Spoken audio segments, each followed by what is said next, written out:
JBN will keep you informed. I'm Michelle Jones. Before we get into the news, please remember to like, subscribe, leave a comment, and share the news with someone today.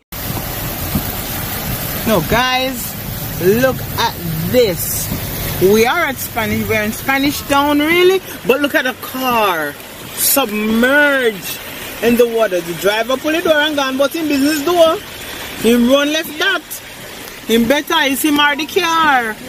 Oh gosh. But him run out of it, him lucky. See that? Oh my God, he had to run. I mean, even the signpost is underwater. Oh my God. We're on the Brunswick. Going into Angel. There's another car. There's another one. Oh my, it's a lot of water. Guys, it's a lot. Now on to the news. Man killed in West Prospect in Bog Walk. A man was shot and killed in his community in West Prospect, Bog Walk, St. Catherine on Sunday. The deceased has been identified as 32-year-old David Archer, otherwise called Diddy Frost, of Bent Lane District. No motive has been established by the police in Archer's murder. They say operatives are still searching for his attackers.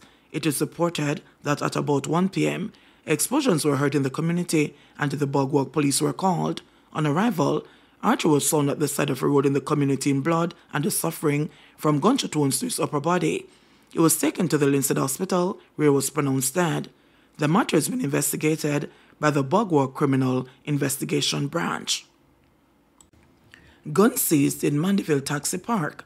Police seized the gun after it was found in a bag in a taxi park in Mandeville on Monday afternoon. Officers said at about 4:30 p.m., a police team saw the bag on a wall at the Santa Cruz taxi stand. It was searched, and a .38 revolver, along with 3 9mm rounds and 1.38 round, were seized. No one was arrested in relation to the seizure. The seizure of the gun follows 2 shooting incidents in Manchester, which left 3 people dead and 2 people injured within a 24-hour period. Labour dies in construction site Mishap in St. Thomas. A labourer died in a construction site Mishap in Golden Grove, St. Thomas on Monday. The deceased has been identified as 45-year-old Omar of Hampton Court Meadows in Golden Grove. The incident occurred shortly before 11 a.m. on the compound of the China Harbour Engineering Company office at Hardling, Golden Grove. It's reported that Menz was employed to a company that transports construction cement, was tasked with clearing hardened cement from the mixing tank on a pre-mixed motor truck. While in the process, the truck's mixing tank turned clockwise, which pulled Menz under the tank, crushing him to death. Man impersonating JPS worker arrested in Westmoreland. The police in Westmoreland are reporting the arrest of a man involved in the alleged impersonation of a Jamaica Public Service Company, JPS co-worker. Reports are that the individual in question, who is neither a JPS worker nor a contractor, was brought in for soliciting payment from residents and promising to have their electricity reconnected. JPS is against warning the public against making payments to individuals or teams who are posing as JPS workers and offering to reconnect the electricity for a fee, the Light and Power Company said in a press release on Monday.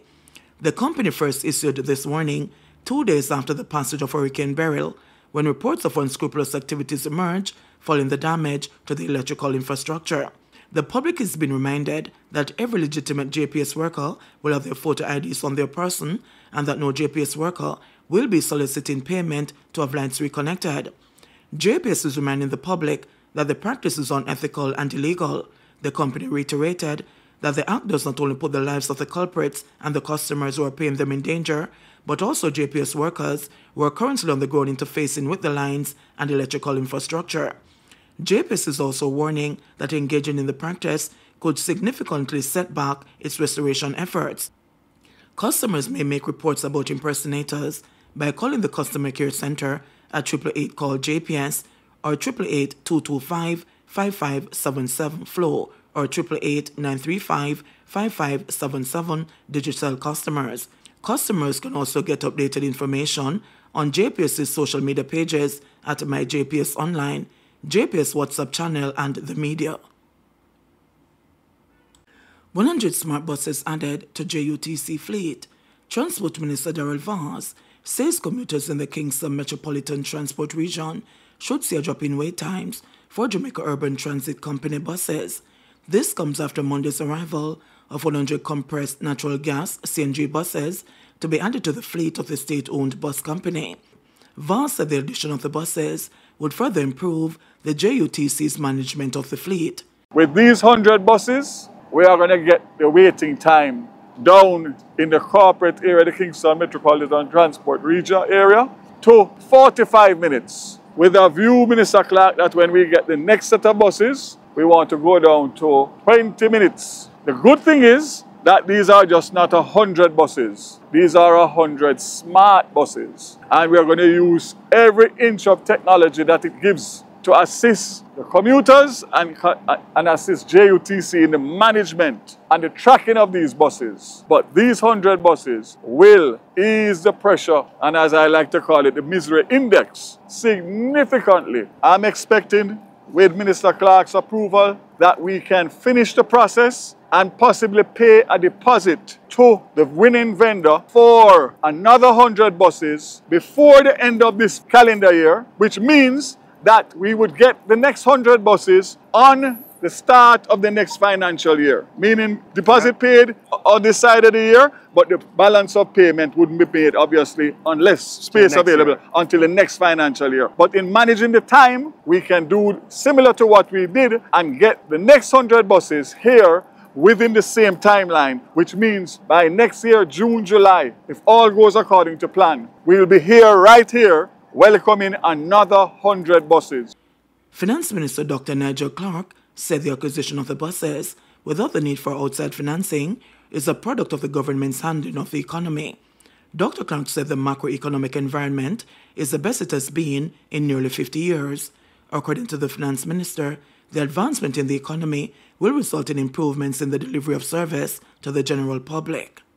These buses have been acquired with the revenues that the government of Jamaica has, and we did not need to turn to any other government, to any other source, to borrow the money to get the buses. Prior acquisition of buses have always come with financing. This is with Jamaica's money. And it is testimony that macro improvements actually lead to improvements in public service delivery. We are pursuing macroeconomic stability in the people's interest, because it is through stability we are able to put the resources aside to acquire the assets that are required to improve your standard of living. Omar and co-convicts to be sentenced for double murder on July 24. Justice Aidan Pusey is to decide on July 24 the fate of Omar and the three men who assisted him in the contract-style killing of his wife and her taxi driver 6 years ago. The date was scheduled this morning after defense lawyers completed their plea mitigation submissions, which started last Tuesday in the Home Circuit Court. Simone Campbell and Winston Walters were killed when men drove up on motorcycles and sprayed them with bullets as they waited to be let inside the woman's Forest Ridge apartment complex in Red Hills, St. Andrew, on January 2, 2018. The 32-year-old mother of two was shot 19 times, while the taxi driver, 36, was shot 5 times. Cmore, 41, a United States businessman, contract killer Michael Adams, 33, a tailor and a salesman, and Dwayne Pink, 34, a construction worker, were found guilty of the murders of both victims, as well as conspiracy to murder on May 15, following a 4-month-long trial. A fourth defendant, Shakila Edwards, 27, a marketer, was however only convicted of murder conspiracy. Acting Senior Director of Public Prosecutions, Andrea Martin Swaby, during her submissions last Tuesday, asked that both Cmore and Adams be sentenced to life in prison for each of the murders, with the men serving 46.5 years in prison before being eligible for parole in respect to Campbell Cmore's murder and 48.5 years for Walters' murder. She, however, recommended a slightly lower sentence for Pink based on the minimal role he played in the murder plot. Martin Swaby also asked that he be sentenced to life in prison for both murders, but that he serves 41.5 years before being eligible for parole for Campbell Cmore's murder and 43.5 years for the other murder. Pertaining to Edwards, She recommended 6.5 years, but the judge told her she could only propose 3.5 years, as the maximum sentence is 10 years and the convict has already served 6.5 years in prison. Martin Swaby, in asking for the lengthy sentences, had asked the judge to treat the case as one that falls within the category of cases described as the worst of the worst, and proposed a starting point of 45 years for Cmore and Adams and 40 years for Pink. This morning, Cmore's lawyer Diane Jobson and Pink's lawyer Ernest Davis both asked the judge not to treat the case as the worst of the worst and to use the minimum starting point of 15 years. Jobson also argued that her client should be given a higher starting point than the shooter Dwayne Blackwood, was given a 35-year sentence for each of the murders and 8 years for the gun he used in the killings. Blackwood got a reduction in his sentence to 20 years before being eligible for parole after agreeing to become a prosecution witness. Jobson argued that Blackwood's guilty plea was a tactic, but the judge essentially told her that early guilty pleas are a welcome tactic that benefits all. She also asked the judge to accept as a mitigating factor that her client was a devoted father who made sacrifices for his family when he left the U.S. and moved to Jamaica, and that his wife's death had also caused him to suffer. Davis, for his part, asked the judge to consider that his client was not the instigator or triggerman and that he was not present at the murder scene. He also asked the judge to consider his client's medical condition, which the court is to verify with the institution where he was admitted. The other two convicts' lawyers made their submission last week. Adams' lawyer Sanjay Smith had asked the court to depart from the Crown starting point and instead begin at 30 and 35 years while begging for mercy for his client. He told the judge to extend a heavy-handed mercy and a light-handed sentence. The judge was also asked to consider Adams' level of maturity, his age at the time the offense was committed, and his non-fairy tale upbringing. Attorney at law Nudge MacDonald asked the court to treat her client as an individual and to impose a sentence that would not be crushing. She further asked the judge to bear in mind his cooperation with the investigation, his youth, his history of childhood trauma, and the fact that he had no prior convictions. Additionally, MacDonald begged the judge to treat Edwards' withdrawal from the plot to kill Simone and his acknowledgement of the impact on the victim's family as an expression of showing remorse.